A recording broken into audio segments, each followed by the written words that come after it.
Like and subscribe and click the bell icon to get new video updates. Opinion: Bucha fills Ukrainians with rage and fear for other unseen atrocities. No one can talk about anything else here in Ukraine. The images of bodies on the streets, hands tied behind them, and the partially buried corpses in a mass grave seem to flash across every cell phone and laptop.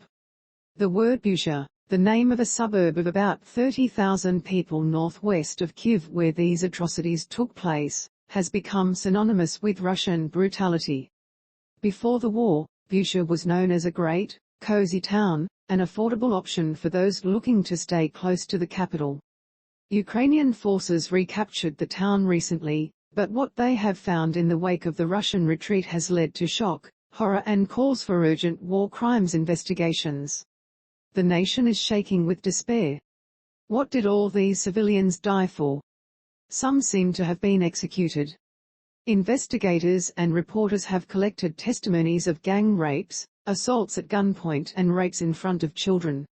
The mayor, Anatoly Fedoruk, told the Post that about 270 residents had been buried in 2 mass graves. It's a level of cruelty Ukrainians are struggling to understand, even more than a month into this senseless invasion. It's a level of hatred directed at people, at bodies, for daring to live under different political and cultural terms. I heard Russian troops were looking for pro-Ukrainian tattoos among residents in Bucha. Would they take the skin from my back if I were captured? Ukrainians have fought valiantly to push back Russian forces from the Kyiv region, but the result can hardly be called a victory. We are seeing the death and destruction in areas that were briefly under Russian control, and I refuse even to imagine what must be happening in cities such as Mariupol and Kharkiv, which are still under heavy bombardment and assault by Russian troops. Russians are still invading and occupying many areas and cities, including Donetsk, Chernihiv and Sumy. Russians' bombs rain down on Odessa, Poltava and Mykolaiv.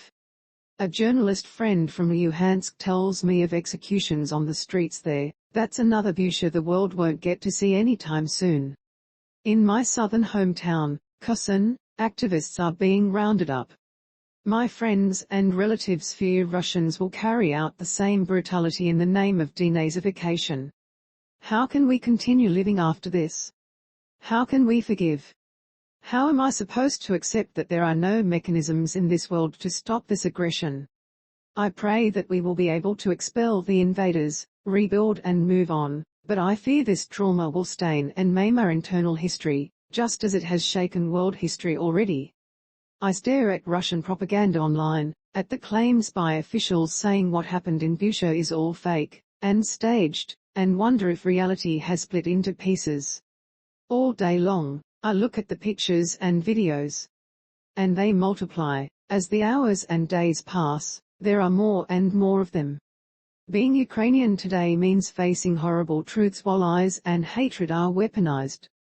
We are just beginning to see the deep collective wounds on our country.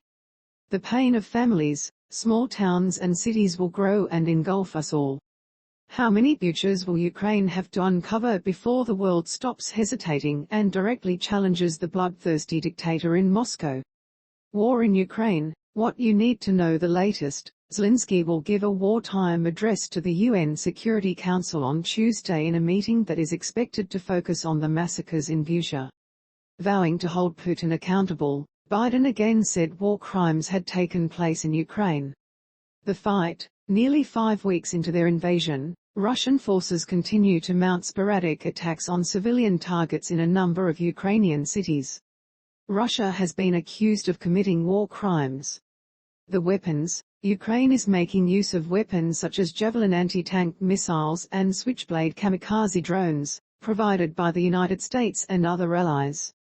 Russia has used an array of weapons against Ukraine, some of which have drawn the attention and concern of analysts. In Russia, Putin has locked down the flow of information within Russia, where the war isn't even being called a war. The last independent newsletter in Russia suspended its operations Monday. Photos: Post photographers have been on the ground from the very beginning of the war. Here's some of their most powerful work. How you can help. Here are ways those in the US can help support the Ukrainian people as well as what people around the world have been donating. Read a full coverage of the Russia-Ukraine crisis. Are you on Telegram?